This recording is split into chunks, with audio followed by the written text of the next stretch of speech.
গতকালকের নিউজ, বিদেশ থেকে একজন যাত্রী যাওয়ার সময় দুইটা ইউজ করা মোবাইল এবং একটা নতুন মোবাইল সহ 19 ধরনের পণ্য বিনা শুল্কে নিতে পারবে।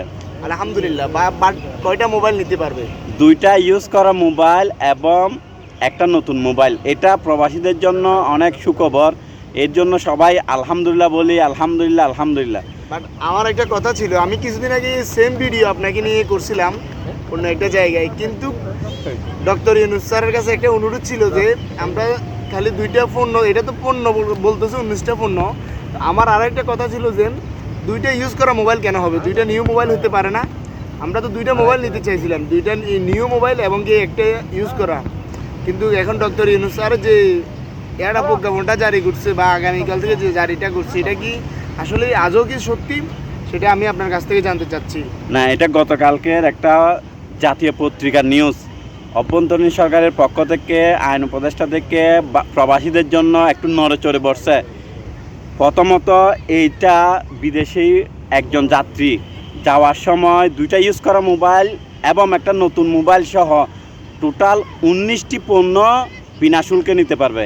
এর মধ্যে রয়েছে 29 ইঞ্চি টেলিভিশন, ল্যাপটপ, 100 গ্রাম স্বর্ণের ওজন, তারপর ব্লেন্ডার, জুস মেশিন, সেলাই machine, digital camera, micro oven, rice cooker সহ গ্যাস ওভেন সহ অনেক ধরনের পণ্য নিতে পারবে।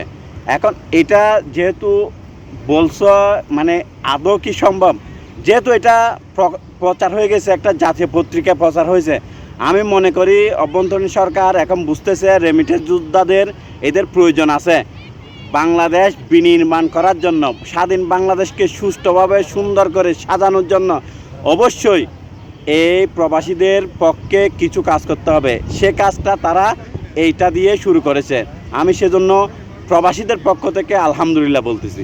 আমার একটা কথা, আপনার এই কথা অনুযায়ী বলতেছি, কিন্তু প্রবাসীদের পক্ষ থেকে প্রত্যেকটা প্রবাসী যদি এখান থেকে সামান নিয়ে যাওয়ার পরেও যদি এয়ারপোর্টে যদি হেনস্থার শিকার হয়, আমি আগামী 15 তারিখের একটা ঘটনা আমার কাছে আছে, মনে হয় ভিডিও ফুটেজ আছে, তার 75 গ্রাম স্বর্ণসহ তার ব্যাগের সমস্ত সামান নিয়ে গেছে, মূল্যবান সামানগুলো। তাহলে সে তো ইউরোপের একটা রাষ্ট্র থেকে গেছে, তাহলে তার সামানগুলো যদি এভাবে গায়েব হয়ে যায়, ডক্টর ইউনূসের যদি আরও পর্যবেক্ষণ, আরও অনেক কিছু যদিও চালু করে, যদি আগে এয়ারপোর্টের যে পরিকল্পনা, এয়ারপোর্টের যেই আলিবাবা এবং যে দরবেশ বাবা আছে, এদেরকে যদি ছাঁটাই করে নতুন লোক নিয়োগ না দেয়, কখনো এটা সম্ভব হবে না। না না, চোরদের কখনো দল নাই, চোরদের কখনো ধর্ম নাই, চোরদের কখনো দেশের জাতীয়তা নাই। এরা চোর, জাতীয়তায় চোর।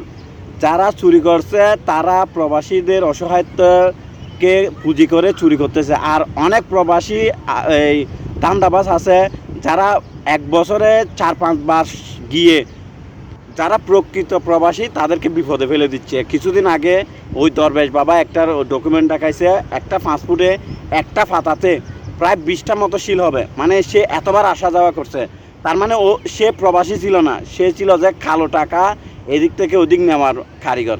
সেজন্য সেগুলোকে আমাদের শ্রদ্ধা করতে হবে, অবশ্যই আইনকে শ্রদ্ধা করতে হবে, প্রবাসীদেরকে সচেতন হতে হবে এবং কি প্রকৃত প্রবাসীরা যাতে সেবা পায় সেদিকে লক্ষ্য রাখতে হবে।